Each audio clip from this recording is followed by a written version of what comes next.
বিশ্ব রাজনীতিতে নতুন সমীকরণের আভাস। ইরান এর নিরাপত্তা জোরদার, সামনে আসছে এক চমকপ্রদ নাম, উত্তর কোরিয়া। সাম্প্রতিক বিভিন্ন আন্তর্জাতিক বিশ্লেষণে বলা হচ্ছে, সামরিক প্রযুক্তি, ক্ষেপণাস্ত্র উন্নয়ন এবং কৌশলগত সহায়তায় দুই দেশের মধ্যে সম্পর্ক আরও গভীর হচ্ছে।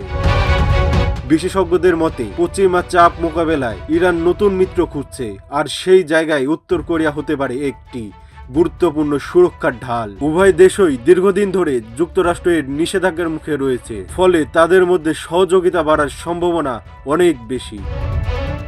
যদিও আনুষ্ঠানিকভাবে এমন কোনো জোটের ঘোষণা আসেনি, তবুও সামরিক ও কূটনৈতিক ইঙ্গিতগুলো বিশ্বজুড়ে আলোচনার জন্ম দিয়েছে।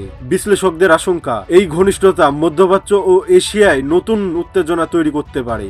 এখন প্রশ্ন, এটি কি কেবল কৌশলগত সহযোগিতা, নাকি বিশ্ব রাজনীতিতে নতুন শক্তি ব্লকের সূচনা?